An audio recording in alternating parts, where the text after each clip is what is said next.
Hi, and welcome to another episode of Periscope, the paranormal from A to Z. Today we are on the letter I. The letter I, which was tricky. Yes. It's a tricky one because I is kind of hard to clamp down on, and when we recorded this before, we had technical difficulty and we stammered a lot. Yes. That has nothing to do with I. That was just a very loud sneeze. Man. On my part. I am sorry. So I is for Da-da-da-da-da. iPhone. Yes, the iPhone has become a very useful ghost hunting piece of equipment because of all the sensitivities that it has. It has gyroscopic microphone. It has all kinds of sensors. It actually has an SLR capability that can do the line outline. So there's a number of apps that you can download onto your phone that are used in ghost hunts. So the ghost hunt. What's wrong? You ruined it. Oh, was that a joke? Yeah. Oh, I was like, yeah, that's good. Yeah, the iPhone. Yeah, because there are plenty of apps right now that are used in ghost hunting, and you can't really spend a lot of time verifying ghost apps. Ghost apps are notoriously wonky and they have a lot of criticism to them, but I always stand by the fact that you don't use equipment to catch ghosts. You use equipment to broaden your awareness of your surroundings, to make you more interactive, to open your mind up to the idea that there are ghosts. So having an app that is chiming in and giving you words and doing things like that, there are several that are just spirit boxes, which means that it's going up and down the radio station, which is exactly what a spirit box does. And you're listening to snippets and beats and listening to that white noise static and getting things. There are several that purport to not use any information, not connect to the internet, not use your microphone, and those become kind of interesting because if they're not using your microphone, then they're not listening for keywords to try to feed you information. So the iPhone is a handy tool, and one of the best features of the iPhone is that it's a camera. The fact that many people now, almost every adult I know, has a smartphone, whether iPhone or Android or whatever, and the ability to just film on cue for any reason, take pictures and do all these things no matter where they are, gives us a broader base of digital information, and people are catching more ghosts. We're seeing more ghost videos and photography and strange things happening because people are at the ready with recording devices, which is really what has stymied a lot of investigations. Was that with film photography, you had to wait until it was developed to see if you got anything. Right. Yeah. With and a lot of that equipment was cumbersome. So if you're out hiking and you see Bigfoot pulling out your 35 millimeter camera and getting a shot off, versus pulling your phone out, which you're probably looking at anyway. Let's face it, and clicking a shot of some shadowy image in the wood line. So. Despite it being a joke, iPhone is actually a pretty good paranormal investigative tool. Well, good. What was your joke going to be? Was it just going to be I was just waiting for you to stare at me the way you stare at me when I say something stupid. Right. That's it. Oh.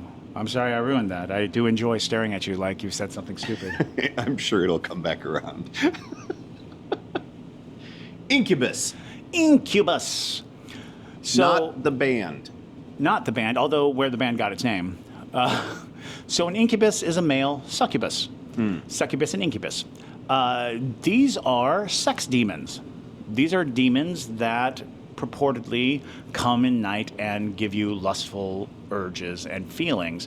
And basically, they are the result of repressive religion and repressive societies because they state that we are pious and capable of purity, but then a demon gets a hold of your junk and makes it just So, That's our next T-shirt. A demon got a hold of my junk. Demon got a hold. In the museum, we actually have a vessel supposedly with a succubus attached to it. And that is kind of just a funny thing to point out. But the fact that many people now, almost every adult I know, has a smartphone, whether iPhone or Android or whatever, and the ability to just film on cue for any reason, no matter where they are, gives us a broader base of digital information. So having an app that is chiming in and giving you words and doing things like that, there are several that are just to muse about is that there is this belief that there are these demons that particularly prey on sexual temptation and sexual fulfillment as their method of power. So an incubus is it's so messed up because honestly, these demons existed as a means to persecute people for just having human normal feelings and tendencies, and a way to shame people out of sexual urges and sexual wants, and thereby making sex deviant, and thereby creating just a shame cycle. So much so that they had to create a monster, a creature. And that is not to say they don't exist, but I think they exist after the fact. I think they were manifested by the persecution and the persecutory nature of... We have a spirit chat. We have these spirit chats in the museum. We do. And one of them, I've actually begun warning people who come in here with children when they want a spirit chat. But this one, it actually happened just yesterday. And it happens occasionally where it just says, "I want sex." Yes, and we know immediately that's Mary. Yeah. You know immediately it's the succubus. I want sex, or sometimes just say sex. Yeah.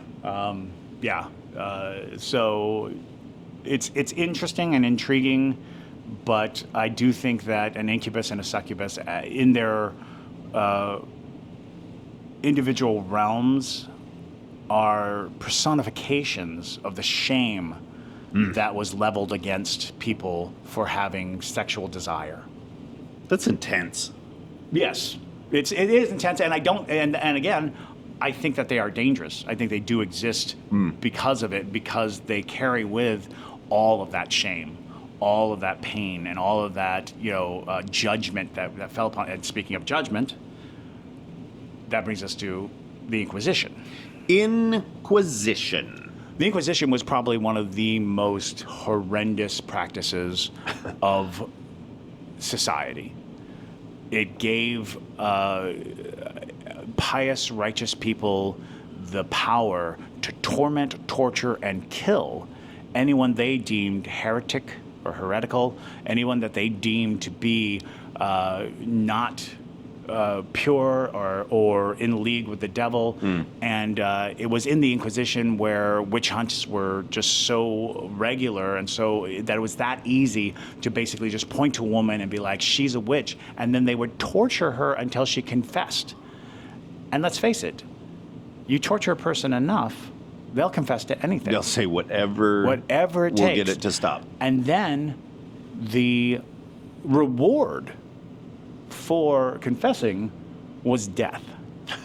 And oftentimes that death came in the form of being burned at the stake, which is god-awful. Yeah. Like, of all the ways to die, being burned alive just really just terrifies me. It's insane. But that practice, having a religious institution denounce something so hard that it allows their clergy to murder people. That's a fascinating duplicity. It runs in this incredible logic cycle that's like, well, thou shalt not kill unless... And the fact that they have caveats for it is insane. And the cruelty, just the horrifying cruelty of the Inquisition and Torquemada and the tortures that they applied to... What? Torquemada was the name of the head Inquisition. Inquisitor. Yeah. And he actually came up with a lot of the torture and torment methods. Do we know where the idea of burning at the stake came from? Like, was it just like, this is really mean and awful, we'll do that because they're awful? So there was a long-held belief that that fire purifies. Yeah. And it had come up again and again, and a lot of that has to come from old religions and old beliefs that fire was a gift from God, that fire was something that was awarded to humanity to let them survive through the bitter cold that allowed them to, advance their diet, that allowed them. So fire became significant as a divine gift, even to the point that the Greeks had the whole story of Prometheus. Prometheus brought fire down from the mountains to humans who were primitive until they had fire. When they had fire, they began to grow a society, and that society burgeoned. And of course, Prometheus was punished because fire was meant for gods and not for humans. So I believe that the belief of fire being purifying is why burning people at the stake was you were saving them. Ugh. You were burning the sin away. You were burning the demon out. You were burning, and what was going to be left was the pure soul. It is so terrible. Yuck. It is just horrifying to think about, because that level of cruelty requires the ability to watch someone suffer in such a terrible way, and people gathered to watch people that. gathered it, and it's weird because like public executions were always popular, and it's kind of surprising that we stopped doing public executions given how popular they were. I think about like the guillotine. And how many people were guillotined, and how the crowds, that was a full day of theater right there. But it's so, like, our minds can't comprehend what that is in modern day. Although I did see a public decapitation in Saudi Arabia. Oh my God. It was right outside the mall, the shopping mall. Oh my God. Yeah. This is heavy. Yeah, it got heavy. So let me ask you this. Yes. One of the things that I guess I wouldn't say I'm obsessed with, but it was very formative for me, was the Satanic Panic of the 80s. Absolutely. It to a much lesser extent was the Satanic Panic was kind of similar to the Inquisition. It was using the exact same tactics as the Inquisition. Yeah. They were really trying to limit and control the expression of younger people by targeting the things that they listened to, the things that they did, and labeling them as satanic. Yeah. And what a lot of people don't realize is there was this very distinct and dangerous trend in the 80s and 90s of Satan-related crime. Right. However, it wasn't the Satanists were committing crimes. It was that criminals recognized the panic, and they were using satanic symbols to mask themselves. We had, here in Savannah, there was a group, a gang called the Harrington Gang, and they basically were drug runners, but they threw everyone off by using voodoo symbology and satanic ritual pieces. And now we had like investigators from GBI looking into occult practices, and this suggests that they were trying to do the human sacrifice, or this suggests that they were trying to summon a demon, when all they were doing was creating like an incredible red herring for the police, masking the actual crimes that they were committing. So it's like, which came first, the Satanist or the satanic practice? And of course, now we have Satanists who are people who are a part of the Church of Satan, who worship Satan, and Satan worshipers and Satanists, and all of this kind of collides, because the Church of Satan is actually an independent church that does a lot of good, that works to free the establishment of restrictive things. They're the ones who sue the government for passing laws against abortion, because in the indoctrination of their belief and faith as a recognized religion, abortion is sacred. Therefore, to outlaw it is a violation of their religious practices. So it becomes like this fascinating cycle of people recognizing that, like, the Church of Satan versus people who are actually trying to summon Satan or trying to, because a lot of people just suggest that those people don't exist. They absolutely do.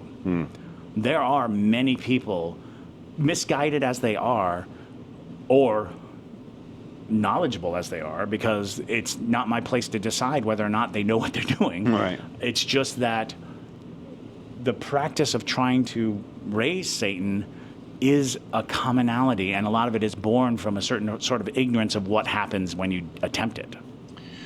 And the rest of us were just terrified that there were Satanists they everywhere. created this really scary thing, and there was plenty of evidential things that they could point to. I remember the big one being like D&D. The Dungeons and D&D. Dragons main manual had this picture of this, horned red god, and a thief was trying to steal like the diamond out of his eye. And it has a great story. It has an amazing story. It has nothing to do with the devil. It has nothing to do with demons. It just looks like a stereotypical demon.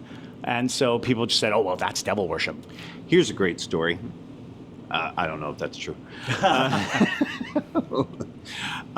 When I was young and growing up, I got into the church, and there was a Christian artist by the name of Carmen. Carmen, the Christian artist. Carmen had a song. Carmen was a white Christian rapper. I think I remember Carmen. Carmen had a song called Witch's Invitation, where it discussed how he had an invitation from a male witch or a warlock, and he came into the house and there was D&D all over, and pentagram on the wall, and Ouija boards. Good Lord.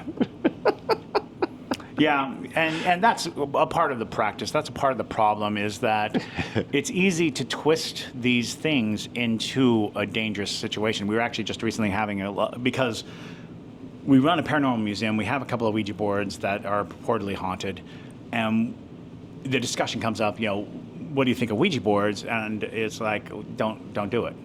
That's my thought. My thought is don't do it. And it's not necessarily because I believe that they're evil or that they are conduits or anything like that.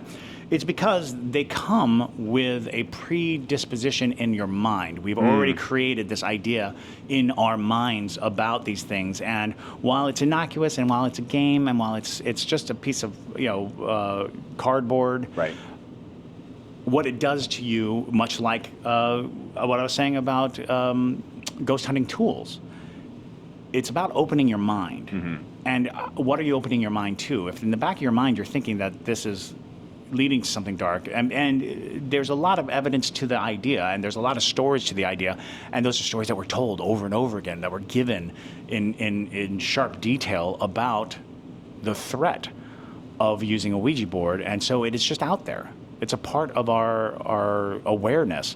And so when we open our minds to this stuff, that dark behavior, that dark thought patterns, these things, they could invite dark entities, or they can just inspire dark thoughts. And it's just not worth the risk. It's not worth the risk because, especially like when you get into the younger ages where our imaginations are potent and powerful, Yeah. where they can affect us so deeply that we defy any reality that we're given to indulge in the fantasy that seems so real. So I definitely tell people, don't do Ouija boards. And it's not because I have this big oogity boogity about Ouija boards, even though I do have several Ouija board stories that chill me. I ultimately think that it's all about puzzle pieces.